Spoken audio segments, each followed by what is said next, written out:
জটিল সমীকরণে রাজনীতি বাড়ছে অনৈক্য, সংশয়, সন্দেহ। নির্বাচন সংস্কারের পর নতুন ইস্যুতে অন্তর্বর্তী সরকারের নিরপেক্ষতা।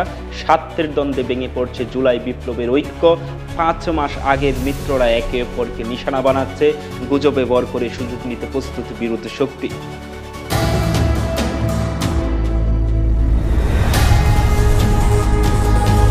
রাজনীতির মাঠে অনৈক্যের সুর ক্রমে তীব্র হচ্ছে। ভোটের হিসাব নিকাশ যত এগিয়ে আসছে, বিরোধ ততই প্রকাশ্যে রূপ নিচ্ছে। দীর্ঘদিন কাঁধে কাঁধ মিলিয়ে ভোটের অধিকার সহ গণতন্ত্র পুনরুদ্ধারের লড়াইয়ে যারা রাজপথে সামিল ছিলেন, মাত্র 5 মাসের মাথায় তারা এসে এখন একে অপরের নিশানা বানাচ্ছেন। এমনকি জুলাই আগস্টে ছাত্র জনতার রত্ন স্নাত সফল গণ অভ্যুত্থান নেতৃত্ব দানকারী সমন্বয়কদের সঙ্গে বিএনপির নেতাদের মধ্যে পাল্টাপাল্টি বক্তব্য সহ এক ধরনের বিরোধ স্পষ্ট হচ্ছে।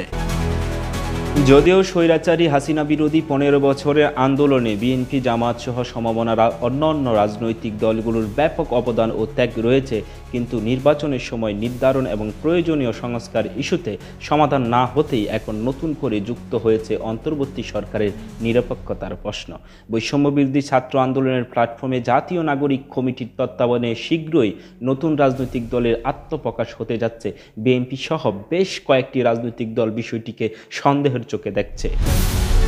বিএনপির নেতারা বলছেন, রাজনৈতিক দল গঠন নিয়ে তাদের কোনো আপত্তি নেই, কিন্তু যদি অন্তর্বর্তী সরকারের সহায়তায় তারা দল গঠন করে তাহলে সরকার নিরপেক্ষতা হারাবে। এই সরকারের পক্ষে তখন নিরপেক্ষ নির্বাচন করা নিয়ে প্রশ্ন উঠবে। বিপরীতে সরকারের তরফ থেকে বলা হচ্ছে, যদি কোনো উপদেষ্টা নতুন রাজনৈতিক দলে যুক্ত হন তাহলে তিনি সরকারি দায়িত্ব হতে পদত্যাগ করে দল করবেন। এক্ষেত্রে সরকারের নিরপেক্ষতা নিয়ে প্রশ্ন উঠতে পারে না। এছাড়া সমন্বয়কদের কয়েকজন বলছেন, এত মানুষের জীবনের বিনিময়ে অর্জিত গণ অভ্যুত্থান শুধু নির্বাচন করার জন্য হয়নি, প্রয়োজনীয় সংস্কার ও আওয়ামী লীগের খুনি, দুর্নীতিবাজ এবং অর্থ পাচারকারীদের বিচারের আগে নির্বাচন হবে না। এদিকে এমন বৈরী সম্পর্কের মধ্যে নানা ধরনের গুজব ছড়িয়ে কেউ বিশেষ ফায়দা নেওয়ার চেষ্টা করছে। বিশেষ করে আওয়ামী লীগ এমন পরিস্থিতির সুযোগ নেবে, এটাই স্বাভাবিক।